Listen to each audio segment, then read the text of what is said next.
महाराष्ट्र में एक स्थान है पंढरपुर। आप में से कौन कौन जानता है पंढरपुर के बारे में?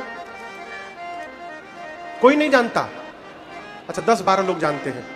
वहां भगवान विट्ठल का मंदिर है। किसका मंदिर है? विट्ठल भगवान का।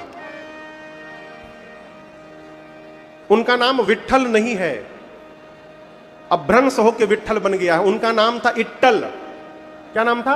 इट्टल। इट्टल क्यों? ईंटा पर भगवान खड़े हैं, ईंट के एक टुकड़े पर भगवान खड़े हैं वहां पर। तो आप कहेंगे महाराज भगवान ईंटा पर काहे खड़े हो गए?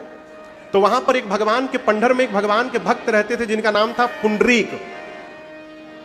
अब वो भगवान की सेवा नहीं करते थे, अपने माता पिता की सेवा करते थे। जैसे भगत भगवान की सेवा करता है ना हो, वो अपने माता पिता की सेवा करते थे।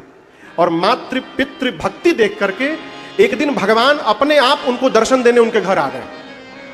तो जिस समय भगवान उनको दर्शन देने आए, उस समय वो अपने पिताजी का पांव दबा रहे थे। पिताजी सोने गए, वो पांव दबा रहे थे। भगवान दरवाजे पे आके खड़े हो गए, बोले भक्त पुंडरीक मैं आया हूं। भक्त ने पांव दबाते पूछा कौन? बोले मैं भगवान आया हूं। बोले खड़े रहिए। वो पिताजी की पांव दबा रहे थे। भगवान थोड़ी देर बाद बोले अरे मैं भगवान आया हूं।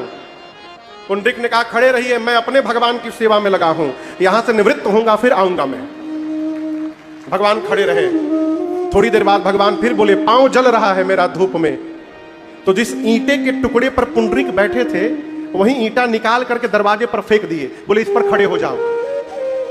भगवान पुंडरीक के दरवाजे पर ईंटे के ऊपर खड़े हो गए। और जब पुंडरीक जी भगवान माता पिताजी की सेवा करके गए, तो भगवान ने पूछा कि मैं बुला रहा था तुम नहीं आए? मैं भगवान हूं। पुंडरीक ने कहा मैं अपने भगवान की सेवा कर रहा था पिताजी की, कैसे आ जाता? बोले छोड़ के आ जाते। पुंडरीक ने कहा प्रभु मैंने आपको बुलाया नहीं है, आप मेरे माता पिता की भक्ति देख करके यहां पर आए हैं। जिस सेवा के कारण आप दर्शन देने आए, आप कह रहे हैं उसी सेवा को छोड़ के मैं चला आता, तो मैं सेवा छोड़ कर आता तो आप छोड़ के चले जाते मुझे। भगवान इतने प्रसन्न हुए कि उसी दरवाजे पर भगवान हमेशा के लिए खड़े हो गए।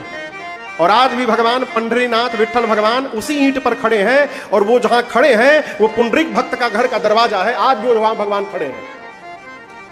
तो माता पिता की सेवा से भक्त को भगवान प्राप्त हो सकते हैं। तो हम यदि माता पिता को प्रसन्न करेंगे तो भगवान क्यों नहीं प्रसन्न होंगे? वो इसीलिए माता पिता को प्रसन्न करिए।